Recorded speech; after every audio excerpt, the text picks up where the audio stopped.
Good evening, and thank you for joining me for another Boring Books for Bedtime. I hope tonight's selection provides all the boredom your busy brain needs to quiet down and let you get some sleep. So find a comfortable spot, adjust your volume, take a nice deep breath in, let it out slowly, and off we go. This evening we're relaxing with the first in a series of sequels. Let's return to the Manual of Egyptian Archaeology and Guide to the Study of Antiquities in Egypt for the use of students and travelers by Gaston Camille Charles Maspero, DCL, Oxford. Member of the Institute of France, Professor at the Collège de France, ex-Director General of Egyptian Museums, translated by Amelia B. Edwards, new edition, revised and enlarged by the author, with 309 illustrations, published in 1895. Let's pick up where we left off in Chapter 1. Section 3. Public Works. A permanent network of roads would be useless in a country like Egypt. The Nile here is the natural highway for purposes of commerce, and the pathways which intersect the fields suffice for foot passengers, for cattle, and for the transport of goods from village to village. Ferry boats for crossing the river, fords wherever the canals were shallow enough, and embanked dams thrown up here and there where the water was too deep for fordings, completed the system of internal communication. Bridges were rare. Up to the present time, we know of but one in the whole territory of ancient Egypt, and whether that one was long or short, built of stone or of wood, supported on arches or boldly flung across the stream from bank to bank, we cannot even conjecture. This bridge, close under the very walls of Zaru, crossed the canal which separated the eastern frontier of Egypt from the desert regions of Arabia Petraea. A fortified enclosure protected this canal on the Asiatic side, as shown in the accompanying illustration. The maintenance of public highways, which figures as so costly an item in the expenses of modern nations, played therefore but a very small part in the annual disbursements of the pharaohs, who had only to provide for the due execution of three great branches of government works, namely storage, irrigation, mining and quarrying. The taxation of ancient Egypt was levied in kind, and government servants were paid after the same system. To workmen, there were monthly distributions of corn, oil, and wine, wherewith to support their families, while from end to end of the social scale, each functionary, in exchange for his labor, received cattle, stuffs, manufactured goods, and certain quantities of copper or precious metals. Thus it became necessary that the treasury officials should have the command of vast storehouses for the safe keeping of the various goods collected under the head of taxation. These were classified and stored in separate quarters, each storehouse being surrounded by walls and guarded by vigilant keepers. There were enormous stabling for cattle. There were cellars where the amphorae were piled in regular layers, or hung in rows upon the walls, each with the date written on the side of the jar. There were oven-shaped granaries, where the corn was poured in through a trap at the top and taken out through a trap at the bottom. At Thuku, identified with Pithom by Monsieur Naville, the store chambers are rectangular and of different dimensions, originally divided by floors and having no communication with each other. Here the corn had to be not only put in, but taken out through the aperture at the top. At the Ramesseum in Thebes, thousands of ostraka and jar stoppers found upon the spot prove that the brick-built remains at the back of the temple were the cellars of the local deity. The ruins consist of a series of vaulted chambers, originally surmounted by a platform or terrace. At Philae, Ombos, Daphne, and most of the frontier towns of the Delta, there were magazines of this description, and many more will doubtless be discovered when made the object of serious exploration. The irrigation system of Egypt is but little changed since the olden time.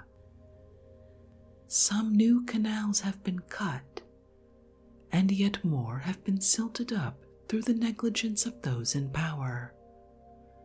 But the general scheme and the methods employed continue much the same and demand but little engineering skill. Wherever I have investigated the remains of ancient canals, I have been unable to detect any traces of masonry at the weak points or at the mouths of these cuttings. They are mere excavated ditches, from 20 to 60 or 70 feet in width. The earth flung out during the work was thrown to right and left, forming irregular embankments from 7 to 14 feet in height. The course of the ancient canals was generally straight, but that rule was not strictly observed, and enormous curves were often described in order to avoid even slight irregularities of surface. Dikes thrown up from the foot of the cliffs to the banks of the Nile divided the plain at intervals into a series of artificial basins, where the overflow formed backwaters at the time of inundation. These dikes are generally earthworks, though they are sometimes constructed of baked brick, as in the province of Girgeh. Very rarely are they built of hewn stone, like that great dike of Koshish, which was constructed by Mina in primeval times, in order to divert the course of the Nile from the spot on which he founded Memphis.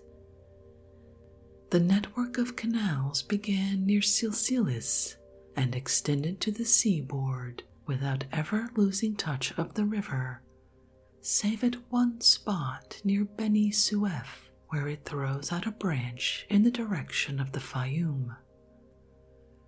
Here, through a narrow and sinuous gorge, deepened probably by the hand of man, it passes the rocky barrier which divides that low-lying province from the valley of the Nile, and thence expands into a fan-like ramification of innumerable channels.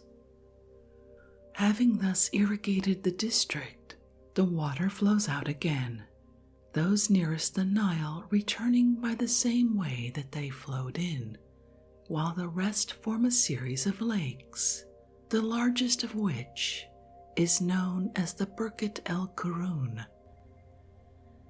If we are to believe Herodotus, the work was not so simply done. A king named Moeris desired to create a reservoir in the Fayum which should neutralize the evil effects of insufficient or superabundant inundations. This reservoir was named after him, Lake Moeris. If the supply fell below the average, then the stored waters were let loose, and Lower Egypt and the western delta were flooded to the needful height. If next year the inundation came down in too great force, Lake Moeris received and stored the surplus till such time as the waters began to subside. 2 pyramids, each surmounted by a sitting colossus, one representing the king and the other his queen, were erected in the midst of the lake. Such is the tale told by Herodotus, and it is a tale which has considerably embarrassed our modern engineers and topographers. How, in fact, was it possible to find in the Fayum a site which could have contained a basin measuring at least 90 miles in circumference? Linant supposed Lake Moeris to have extended over the whole of the low-lying land which skirts the Libyan cliffs between Ilahun and Medinat el-Fayum, but recent explorations have proved that the dikes by which this pretended reservoir was bounded are modern works, erected probably within the last 200 years. Major Brown has lately shown that the nucleus of Lake Moeris was the Birket el-Karun. This was known to the Egyptians as Miri Miruri, the Great Lake, whence the Greeks derived their Moiris, a name extended also to the inundation of the Fayum. If Herodotus did actually visit this province, it was probably in summer, at the time of the high Nile, when the whole district presents the appearance of an inland sea. What he took for the shores of this lake were the embankments which divided it into basins and acted as highways between the various towns. His narrative, repeated by the classic authors, has been accepted by the moderns, and Egypt, neither accepting nor rejecting it, was gratified long after date with the reputation of a gigantic work which would, in truth, have been the glory of her civil engineers if it had ever existed. I do not believe that Lake Moeris ever did exist. The only works of the kind which the Egyptians undertook were much less pretentious. These consist of stone-built dams erected at the mouths of many of those lateral ravines or wadis which lead down from the mountain ranges into the valley of the Nile. One of the most important among them was pointed out in 1885 by Dr. Schweinfurth at a distance of about 6.5 miles from the Baths of Helwan at the mouth of the Wadi Gerawe. It answered 2 purposes. Firstly, as a means of storing the water of the inundation for the use of the workmen in the neighboring quarries, and secondly, as a barrier to break the force of the torrents which rush down from the desert after the heavy rains of springtime and winter. The ravine measures about 240 feet in width, the sides being on an average from 40 to 50 feet in height. The dam, which is 143 feet in thickness, consists of 3 layers of material. At the bottom, a bed of clay and rubble. Next, a piled mass of limestone blocks. Lastly, a wall of cut stone built in retreating stages, like an enormous flight of steps. 32 of the original 35 stages are yet in situ, and about 1/4 part of the dam remains piled up against the sides of the ravine to right and left, but the middle part has been swept away by the force of the torrent. A similar dike transformed the end of Wadi Gene into a little lake, which supplied the Sinitic miners with water. Most of the localities from which the Egyptians derived their metals and choicest materials in hard stone were difficult of access, and would have been useless had roads not been made, and works of this kind carried out, so as to make life somewhat less insupportable there. In order to reach the diorite and gray granite quarries of the Hammamat Valley, the pharaohs caused a series of rock-cut cisterns to be constructed along the line of route. Some few insignificant springs, skillfully conducted into these reservoirs, made it possible to plant workmen's villages in the neighborhood of the quarries, and also near the emerald mines on the borders of the Red Sea. Hundreds of hired laborers, slaves, and condemned criminals here led a wretched existence under the rule of some 8 or 10 overseers, and the brutal surveillance of a company of mercenary troops. The least political disturbance in Egypt, an unsuccessful campaign, or any untoward incident of a troubled reign sufficed to break up the precarious stability of these remote establishments. The Bedouin at once attacked the colony, the workmen deserted, the guards, weary of exile, hastened back to the valley of the Nile, and all was at a standstill. The choicest materials, as diorite, basalt, black granite, porphyry, and red and yellow breccia, which are only found in the desert, were rarely used for architectural purposes. In order to procure them, it was necessary to organize regular expeditions of soldiers and workmen. Therefore, they were reserved for sarcophagi and important works of art. Those quarries which supplied building materials for temples and funerary monuments, such as limestone, sandstone, alabaster, and red granite, were all found in the Nile Valley, and were therefore easy of access.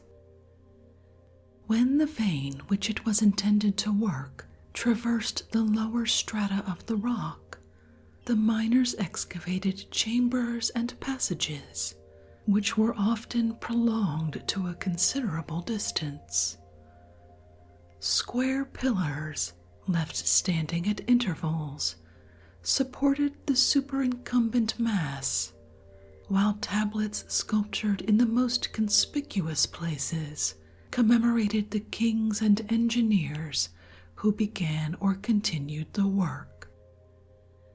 Several exhausted or abandoned quarries have been transformed into votive chapels, as, for instance, the Spios Artemidos, which was consecrated by Hatshepsut, Thutmose III, and Seti I to the local goddess Paquette.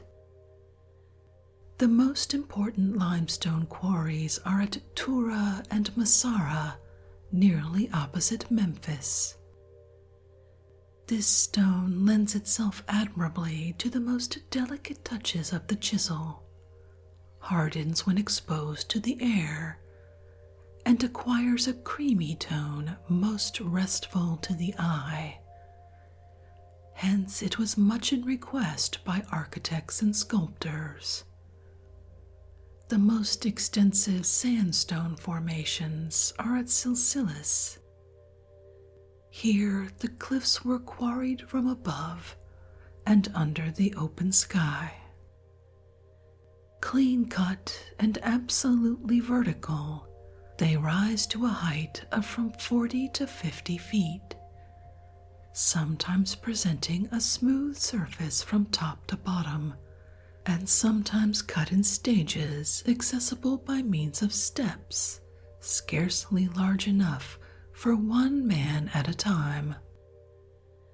The walls of these cuttings are covered with parallel striae, sometimes horizontal, sometimes slanting to the left, and sometimes to the right, so forming lines of serried chevrons framed, as it were, between grooves an inch or an inch and a half in width by 9 or 10 feet in length.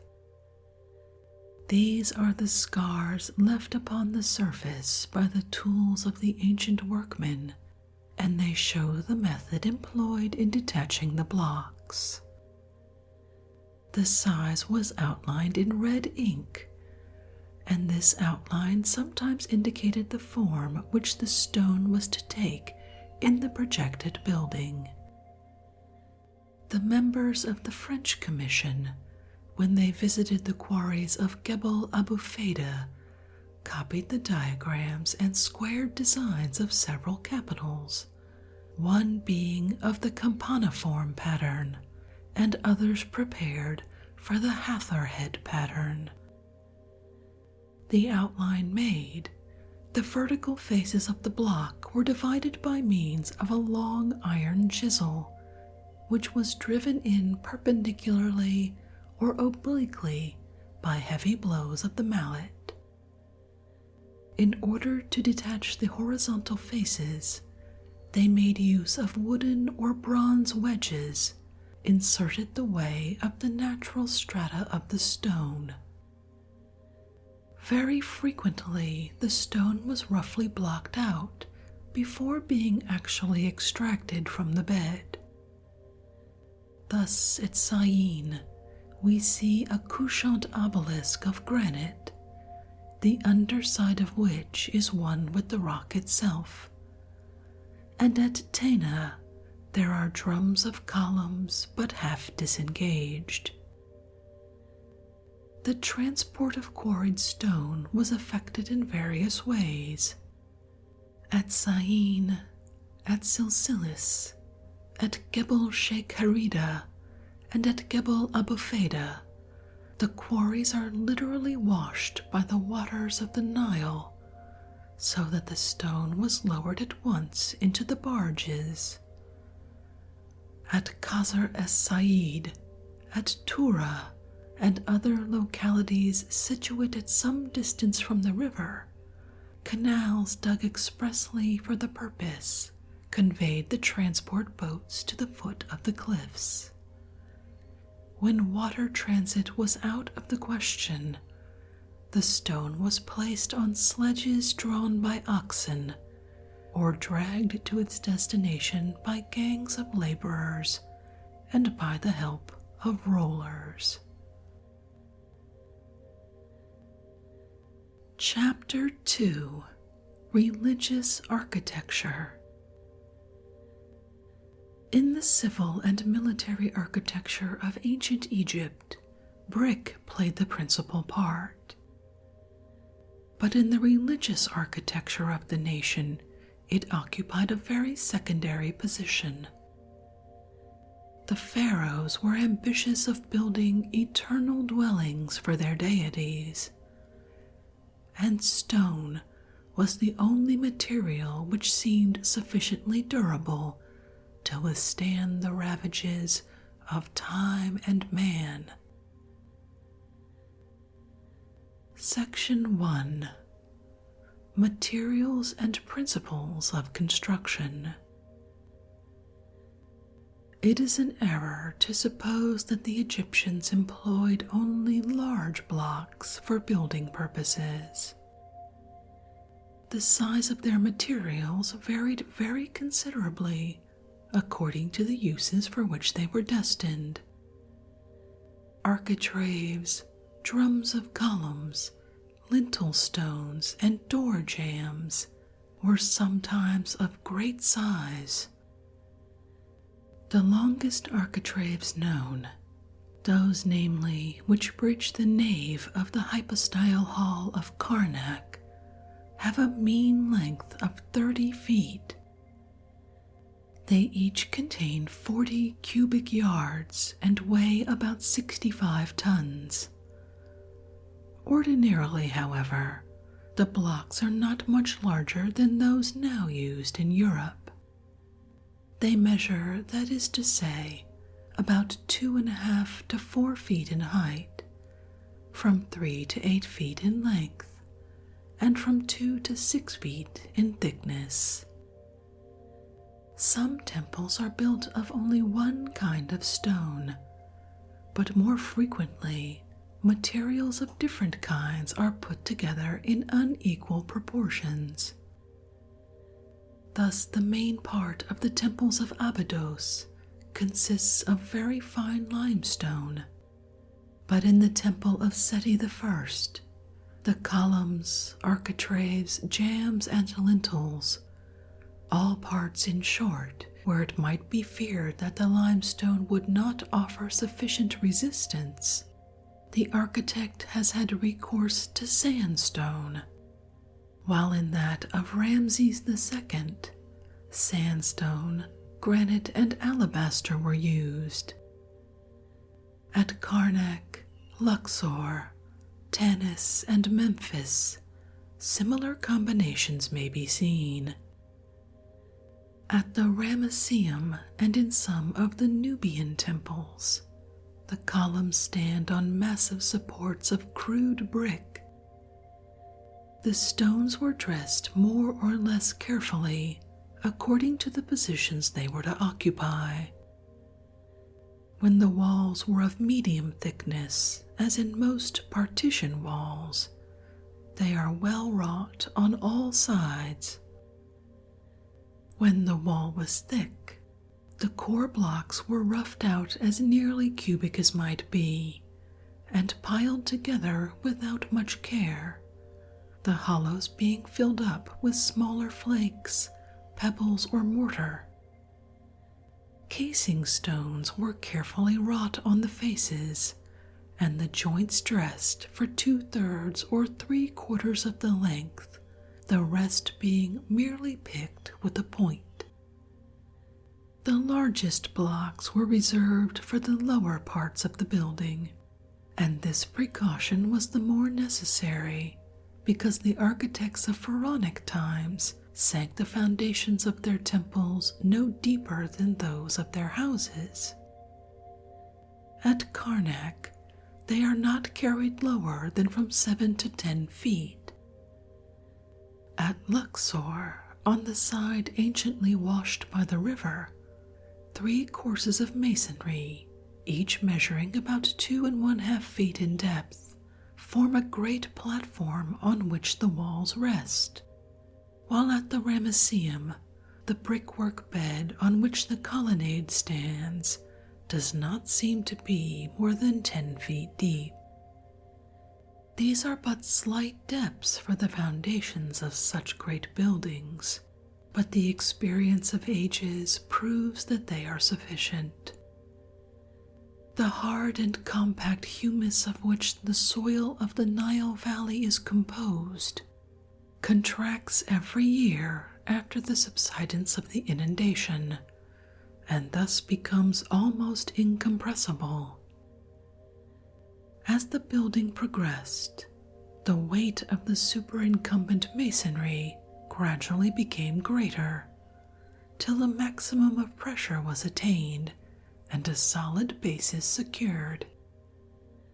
Wherever I have bared the foundations of the walls, I can testify that they have not shifted. The system of construction in force among the ancient Egyptians resembles in many respects that of the Greeks.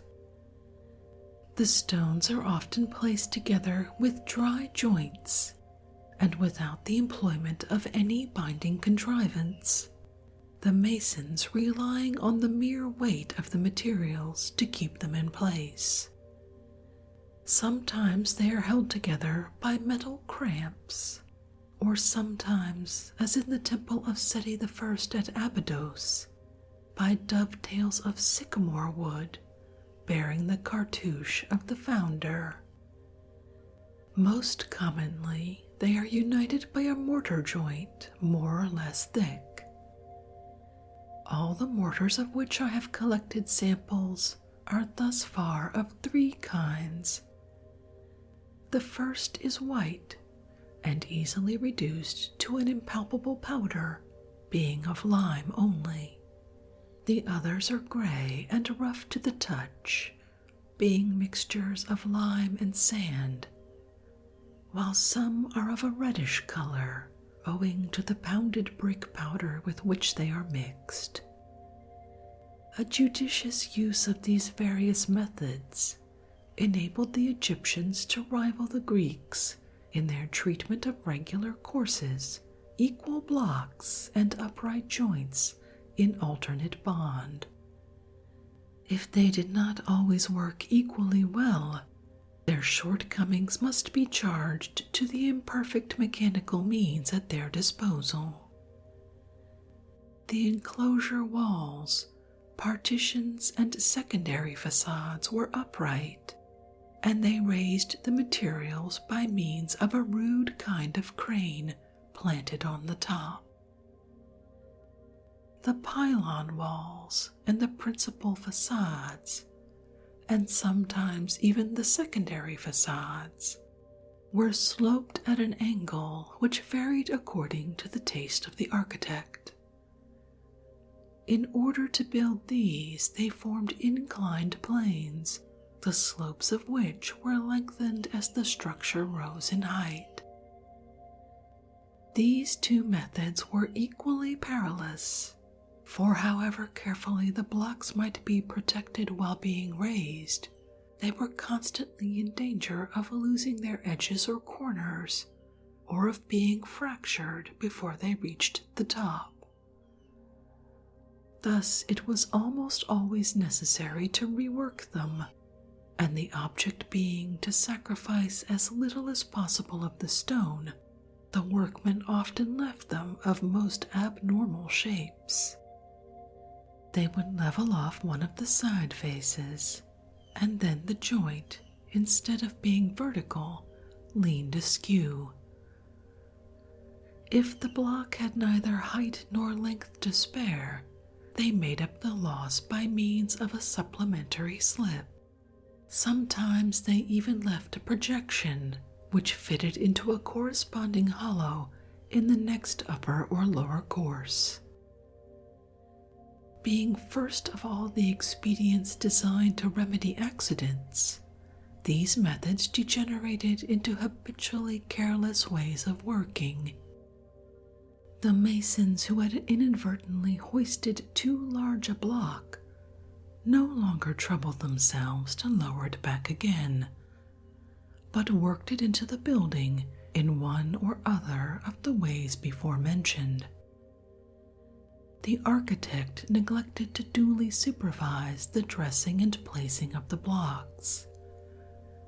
He allowed the courses to vary, and the vertical joints, 2 or 3 deep, to come one over the other. The rough work done, the masons dressed down the stone, reworked the joints, and overlaid the whole with a coat of cement or stucco colored to match the material which concealed the faults of the real work. The walls rarely end with a sharp edge. Bordered with a torus around which a sculptured riband is entwined. They are crowned by the cavetto cornice, surmounted by a flat band, or as at Semneh, by a square cornice, or as at Medinet Habu, by a line of battlements. Thus framed in, the walls looked like enormous panels, each panel complete in itself, without projections and almost without openings. Windows, always rare in Egyptian architecture, are mere ventilators when introduced into the walls of temples, being intended to light the staircases, as in the second pylon of Horemheb at Karnak, or else to support decorative woodwork on festival days. The doorways project but slightly from the body of the buildings, except where the lintel is overshadowed by a projecting cornice.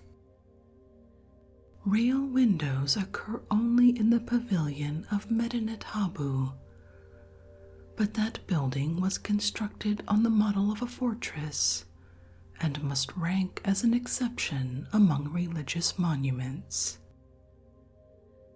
The ground level of the courts and halls was flagged with rectangular paving stones, well enough fitted except in the intercolumniations, where the architects, hopeless of harmonizing the lines of the pavement with the curved bases of the columns, have filled in the space with small pieces, set without order or method. Contrary to their practice when house building, they have scarcely ever employed the vault or arch in temple architecture. We nowhere meet with it except at Dair el-Bahari and in the 7 parallel sanctuaries of Abydos. Even in these instances, the arch is produced by corbelling. That is to say, the curve is formed by 3 or 4 superimposed horizontal courses of stone, chiseled out to the form required.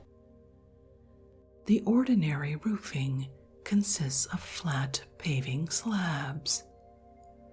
When the space between the walls was not too wide, these slabs bridged it over at a single stretch. Otherwise, the roof had to be supported at intervals, and the wider the space, the more these supports needed to be multiplied. The supports were connected by immense stone architraves on which the roofing slabs rested. The supports are of 2 types, the pillar and the column. Some are cut from single blocks. Thus, the monolithic pillars of the Temple of the Sphinx, the oldest hitherto found, measure 16 feet in height by 4½ feet in width. Monolithic columns of red granite are also found among the ruins of Alexandria, Bubastis, and Memphis, which date from the reigns of Horemheb and Ramses II, and measure some 20 to 26 feet in height. But columns and pillars are commonly built in courses, which are often unequal and irregular, like those of the walls which surround them. The great columns of Luxor are not even solid, 2/3 of the diameter being filled up with yellow cement, which has lost its strength and crumbles between the fingers. The capital of the column of Taharqa at Karnak contains 3 courses, each about 48 inches high. The last and most projecting course is made up of 26 convergent stones, which are held in place by merely the weight of the abacus. The same carelessness which we have already noted in the workmanship of the walls is found in the workmanship of the columns. The quadrangular pillar with parallel or slightly inclined sides, and generally without either base or capital, frequently occurs in tombs of the ancient empire. It reappears later at Medinet Habu in the temple of Thutmose III, and again at Karnak in what is known as the processional hall. The sides of these square pillars are often covered with painted scenes, while the front faces were more decoratively treated, being sculptured with lotus or papyrus stems in high relief as on the pillar stellae of Karnak, or adorned with the head of Hathor crowned with the sistrum, as in the small speos of Abu Simbel, or sculptured with a full-length standing figure of Osiris, as in the second court of Medinet Habu, or as at Dendera and Gebel Barkal, with the figure of the god Bes. At Karnak, in an edifice which was probably erected by Horemheb, with building material taken from the ruins of a sanctuary of Amenhotep II and III, the pillar is capped by a cornice, separated from the architrave by a thin abacus. By cutting away its four edges, the square pillar becomes an octagonal prism, and further, by cutting off the 8 new edges, it becomes a 16-sided prism. Some pillars in the tombs of Aswan and Beni Hassan, and in the processional hall at Karnak, as well as in the chapels of Deir el-Bahari, are of this type. Besides the forms thus regularly evolved, there are others of irregular derivation, with 6, 12, 15, or 20 sides, or verging almost upon a perfect circle. The Portico Pillars of the Temple of Osiris at Abydos come last in the series. The drum is curved but not round, the curve being interrupted at both extremities of the same diameter by a flat stripe. More frequently, the sides are slightly channeled, and sometimes, as at Kalabshe, the flutings are divided into 4 groups of 5 each by 4 vertical flat stripes. The polygonal pillar has always a large, shallow plinth in the form of a rounded disc. At El Kab it bears the head of Hathor, sculptured in relief upon the front, but almost everywhere else it is crowned with a simple square abacus, which joins it to the architrave. Thus treated, it bears a certain family likeness to the Doric column, and one understands how Jomard and Champollion, in the first ardor of discovery, were tempted to give it the scarcely justifiable name of Proto-Doric. The column does not rest immediately upon the soil. It is always furnished with a base like that of the polygonal pillar, sometimes square with the ground, and sometimes slightly rounded. This base is either plain or ornamented only with a line of hieroglyphs. The principal forms fall into 3 types. 1. The column with campaniform or lotus-flowered capital. 2. The column with lotus bud capital. and 3. The column with Hathor head capital. 1. Columns with campaniform capitals. The shaft is generally plain or merely engraved with inscriptions or bas-relief. Sometimes, however, as at Madamat, it is formed of 6 large and 6 small colonnettes in alteration. In Pharaonic times, it is bulbous, being curved inward at the base, and ornamented with triangles, one within another, imitating the large leaves which sheathe the sprouting plant. The curve is so regulated that the diameter at the base and the top shall be about equal. In the Ptolemaic period, the bulb often disappears, owing probably to Greek influences. The columns which surrounded the first court at Edfu rise straight from their plinths. The shaft always tapers towards the top. The campaniform capital is decorated from the spring of the curve with a row of leaves, like those which sheathe the base.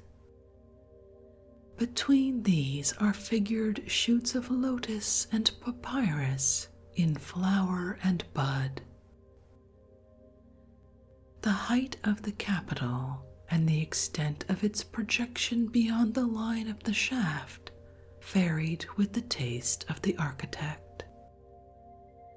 At Luxor, the campaniform capitals are 11.5 feet in diameter at the neck, 18 feet in diameter at the top, and 11.5 feet in height.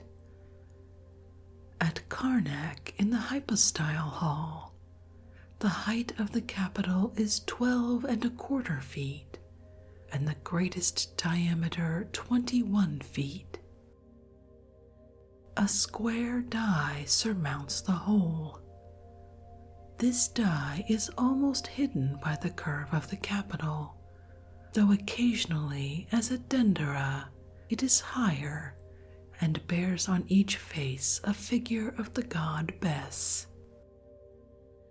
The column with campaniform capital is mostly employed in the middle avenue of hypostyle halls, as at Karnak, the Ramesseum, and Luxor, but it was not restricted to this position, for we also find it in porticos, as at Medinet Habu, Edfu, and Philae. The processional hall of Thutmose III at Karnak contains one most curious variety. The flower is inverted like a bell, and the shaft is turned upside down, the smaller end being sunk in the plinth, while the larger is fitted to the wide part of the overturned bell. This ungraceful innovation achieved no success and is found nowhere else. Other novelties were happier, especially those which enabled the artist to introduce decorative elements taken from the flora of the country. In the earlier examples at Soleb, Sesaba, Bubastis, and Memphis, we find a crown of palm branches springing from the band, their heads being curved beneath the weight of the abacus. Later on, as we approach the Ptolemaic period, the date and the half-unfolded lotus were added to the palm branches. Under the Ptolemies and the Caesars, the capital became a complete basket of flowers and leaves, ranged row above row and painted in the brightest colors. At Edfu, Ombos, and Philae, one would fancy that the designer had vowed never to repeat the same pattern in the same portico. 2. Columns with lotus bud capitals. Originally, these may perhaps have represented a bunch of lotus plants, the buds being bound together at the neck to form the capital. The columns of Beni Hassan consist of 4 rounded stems. Those of the labyrinth, of the processional hall of Thutmose III, and of Medamet consist of 8 stems, each presenting a sharp edge on the outer side. The bottom of the column is bulbous and set round with triangular leaves. The top is surrounded by 3 or 5 bands. A molding composed of groups of 3 vertical stripes hangs like a fringe from the lowest band in the space between every 2 stems. So varied a surface does not admit of hieroglyphic decoration. Therefore, the projections were by degrees suppressed, and the whole shaft was made smooth. In the hypostyle hall at Gurna, the shaft is divided in 3 parts, the middle one being smooth and covered with sculptures, while the upper and lower divisions are formed of clustered stems. In the temple of Khonsu, in the aisles of the hypostyle hall of Karnak, and in the portico of Medinet Habu, the shaft is quite smooth, the fringe alone being retained below the top bands, while a slight ridge between each of the 3 bands recalls the original stems. The capital underwent a like process of degradation. At Beni Hassan, it is finely clustered throughout its height. In the processional hall of Thutmose III, at Luxor, and at Medamet, a circle of small pointed leaves and channelings around the base lessens the effect and reduces it to a mere grooved and truncated cone. In the hypostyle hall of Karnak, at Abydos, at the Ramesseum, and at Medinet Habu, various other ornaments as triangular leaves, hieroglyphic inscriptions, or bands of cartouches flanked by uraei fill the space thus unfortunately obtained. Neither is the abacus hidden as in the campaniform capital, but stands out boldly and displays the cartouche of the royal founder. 3. Columns with Hatherhead capitals. We find examples of the Hather-headed column dating from ancient times, as at Deir al-Bahari. But this order is best known in buildings of the Ptolemaic period, as at Contralatopolis, Philae, and Dendera. The shaft and the base present no special characteristics. They resemble those of the campaniform columns. The capital is in 2 divisions. Below, we have a square block bearing on each face a woman's head in high relief and crowned with a naos. The woman has the ears of a heifer. Her hair, confined over the brow by 3 vertical bands, falls behind the ears and hangs long on the shoulders. Each head supports a fluted cornice, on which stands a naos framed between 2 volutes and crowned by a slender abacus. Thus each column has for its capital 4 heads of Hathor. Seen from a distance, it at once recalls the form of the sistrum, so frequently represented in the bas-reliefs as held in the hands of queens and goddesses. It is in fact a sistrum, in which the regular proportions of the parts are disregarded. The handle is gigantic, while the upper part of the instrument is unduly reduced. This notion so pleased the Egyptian fancy that architects did not hesitate to combine the sistrum design with elements borrowed from other orders.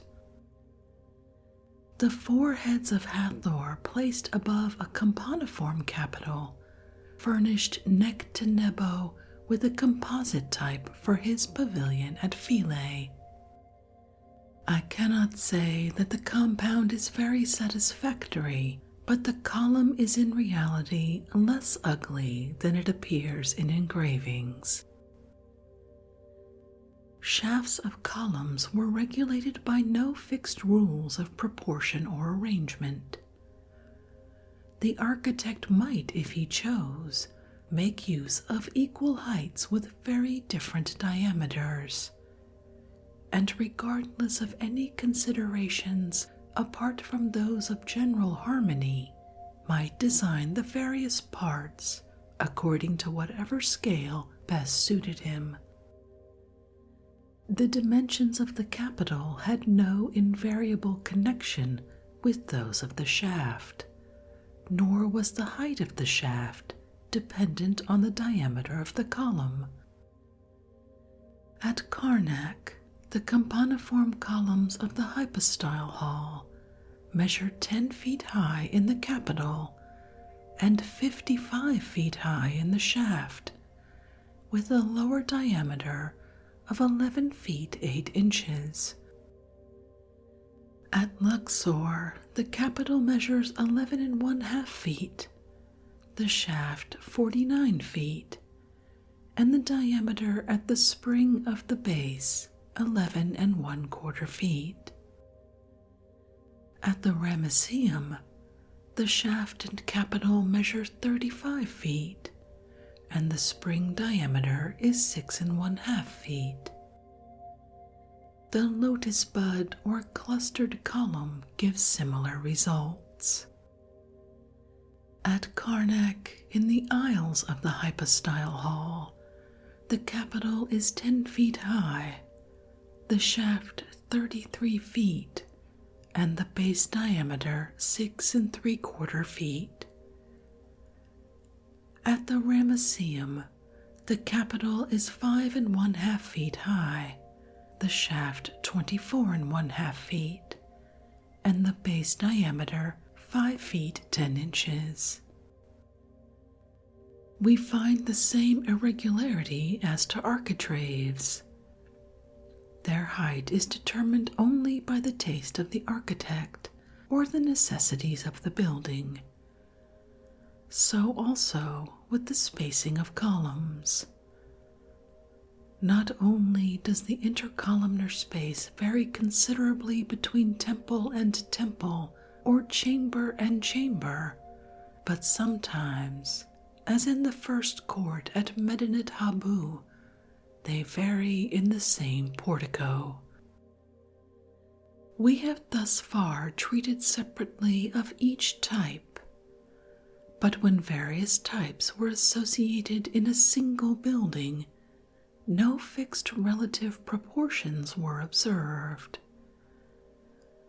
In the hypostyle hall at Karnak, the campaniform columns support the nave, while the lotus bud variety are relegated to the aisles.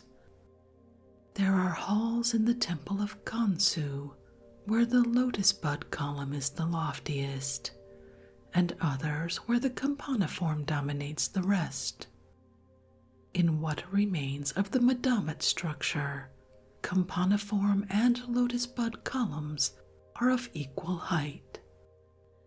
Egypt had no definite orders like those of Greece, but tried every combination to which the elements of the column could be made to lend themselves. Hence, we can never determine the dimensions of an Egyptian column from those of one of its parts.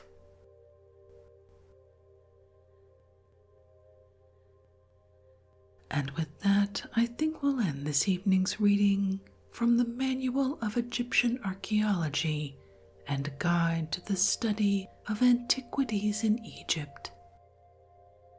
That was certainly a very meticulous documentation of columns, and you didn't even get to see the drawings. If you'd like to see them and read this work for yourself, as always, you'll find a link to a free ebook from Project Gutenberg in the show description.